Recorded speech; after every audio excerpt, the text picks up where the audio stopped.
తాకట్టులో ఉన్న బంగారం అమ్మాలనుకునే వారి ఇన్ఫర్మేషన్ ఇస్తే దాని వాల్యుయేషన్ బట్టి మీకు కమిషన్ కూడా ఇస్తుంది gold hub. Hi, welcome to మనం టీవీ. నేను మీ కట్టా కార్తిక్. ఎవరి ఆకాష్? ఈ ఆకాష్ గురించి చర్చను ఎందుకు తీసుకొస్తున్నా అంటే, మీ అందరికీ తెలుసు, ఉదయం జరిగినటువంటి రోడ్డు ప్రమాదంలో మన కంటోన్మెంట్ ఎమ్మెల్యే బీఆర్ఎస్ కీలక నాయకురాలు రాష్ట్రాలంతా చనిపోవడం జరిగింది. స్పాట్ డెత్ జరగడం జరిగింది. అది పటాన్చెరు ఓఆర్ఆర్ దగ్గర సుల్తాన్పూర్ దగ్గర జరిగినటువంటి రోడ్డు ప్రమాదంలో ఆమె చనిపోవడం జరిగింది. ఆ జరిగినటువంటి రోడ్డు ప్రమాదం కాల్లో ఇద్దరే ఉన్నారు, ఒకరి నాశ్యానంతా, రెండు ఆకాష్. అందుకనే ఆకాష్కి ఏం కాలేదంటే, ఆకాష్కి తీవ్ర గాయాలయ్యాయి. మదీనాపూర్లో ఉన్నటువంటి సీకర్ హాస్పిటల్లో ఆయన జాయిన్ చేయించారనేటువంటి సమాచారం మనందరికీ అంతా ఉంది. అయితే అతనికి ఎలాంటి గాయాలు అయ్యాయి, అతను ఐసీయూలో ఉన్నాడా లేదు, ఎలాంటి గాయాలు అతనికి అయ్యాయి, అతని వైద్య సమాచారం ఏంటి అన్న విషయం ఇప్పటివరకు ఎవరికీ తెలియదు. మీడియాకు కూడా అతనికి సంబంధించిన హెల్త్ బులెటిన్ ఏమీ రాలేదు. అయితే రాసియానంతా స్పాట్ డెత్ ఎలా కాగలిగారు, ఆకాష్ తీవ్ర గాయాలతో ఎలా తప్పించుకోగలిగారు? ఇప్పటివరకు మనకు అందుతున్న సమాచారం మేరకు ఇతను స్పీడ్ బెల్ట్ పెట్టుకున్నారు, రాసియానంతా స్పీడ్ బెల్ట్ పెట్టుకోలేదన్న మా సమాచారం వరకే మనకంతా ఉంది. కానీ ఎంత స్పీడ్ బెల్ట్ పెట్టుకోకపోయినా డ్రైవర్ పొజిషన్లో ఉన్న వ్యక్తి, పక్క సీట్లోనే ఉన్న వ్యక్తి కేవలం తీవ్ర గాయాలతో ఎలా తప్పించుకోగలిగారనేటువంటి ఒక అనుమానం రాసియానంతా అభిమానుల్లో కలుగుతూ ఉంది. దీని మీద ఎంక్వైరీ జరగాలని కూడా వాళ్ళు కోరుకుంటున్నారు. అసలు ఇంతకీ ఎవరి ఈ ఆకాష్ అని మనం తెలుసుకునే ప్రయత్నం చేస్తే, మనకు వచ్చిన ఇన్ఫర్మేషన్ మేరకు ఇతను చిన్నప్పటి నుంచి రాసియానంతాకి ఫ్రెండ్, కొంతమంది చెప్తా ఉంటారు క్లాస్మేట్ అని కూడా చెప్తా ఉంటారు. రాసియానంతాకి ఎప్పటి నుంచి ఇతను స్నేహితుడిగా ఉన్నాడంట. వీళ్ళ ఫాదర్ సాయన్న ఎమ్మెల్యేగా, కంటోన్మెంట్ ఎమ్మెల్యేగా ఉన్నప్పుడు కూడా వీళ్ళ ఫ్యామిలీతో మంచి రిలేషన్ మెయింటైన్ చేస్తుండేవాడట. రాసియానంతాకి ఫ్రెండ్గా ఉండేవాడట.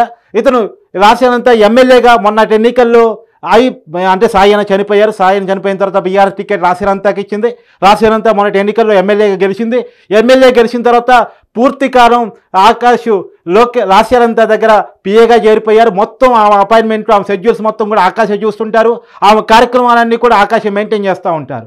అయితే మరి వీళ్ళకి డ్రైవర్ లేరా, రాసియానంతా ఆకాష్ మాత్రం ఎందుకు ఉన్నారు, డ్రైవర్ లేరా అంటే, డ్రైవర్ గతంలో ఉండేవాళ్ళు. కానీ గత 13వ తారీఖు నల్గొండలో బీఆర్ఎస్ సభ జరిగిన విషయం మీ అందరికీ తెలుసు. ఆ సభకు నుంచి వీళ్ళు తిరిగి వస్తున్న సమయంలో నార్కేట్పల్లి చల్లపల్లి దగ్గర జరిగినటువంటి రోడ్డు యాక్సిడెంట్లో, అంటే రాసియానంతా కారు ఒక ఆటోని ఢీ కొట్టింది. ఆటోని ఢీ కొట్టమే కాకుండా హోంగార్డ్ని కూడా ఢీ కొట్టింది. ఆ ప్రమాదంలో ఆ హోంగార్డ్ చనిపోయారు. ఆ తర్వాత ఆ డ్రైవర్ని పీకేయడం జరిగింది. ఆ డ్రైవర్ని ఉద్యోగం నుంచి తీసేసిన తర్వాత డ్రైవర్ కమ్ పిఏగా ఆకాశే ఉంటున్నారు. గత 10 రోజులుగా రాసియానంతా కార్ని కూడా ఆకాశే డ్రైవ్ చేస్తూ ఉన్నారు. ఈరోజు తెల్లారుజామున సదాశివపేటలోని దర్గాకి వీరిద్దరు కలిసి వెళుతున్నటువంటి సమయంలో ఓఆర్ఆర్ దగ్గర ఈ ప్రమాదం జరిగింది. ఈ ప్రమాదంలో రాసియానంతా అక్కడికక్కడే చనిపోయింది. ఆకాష్ మాత్రం తీవ్ర గాయాలతో మదీనాగూడలో ఉన్నటువంటి శ్రీకర్ హాస్పిటల్లో చికిత్స పొందుతూ ఉన్నారు.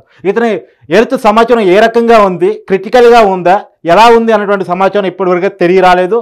అయితే చాలామందిలో రాసియానంతా అభిమానులు ఎందుకు ఇతను తప్పించుకోగలిగారు, రాసియానంతా అక్కడికక్కడే ఎలా చనిపోగలిగింది, రాసియానంతా హాస్పిటల్కి పోయి కొంతసేపు బతికి చనిపోవడం కాదు, అక్కడే స్పాట్ డెత్ జరగడం జరిగింది. కానీ ఆకాష్ మాత్రం తీవ్ర గాయాలతో అతను హాస్పిటల్కి వెళ్ళినట్టు ఇప్పటికున్నటువంటి సమాచారం. అతనికి ఎలాంటి గాయాలు అయినటువంటి సమాచారం కూడా ఇప్పటివరకు లేదు. అతనికి సంబంధించిన హెల్త్ బులెటిన్ కూడా ఇప్పటివరకు రాలేదు.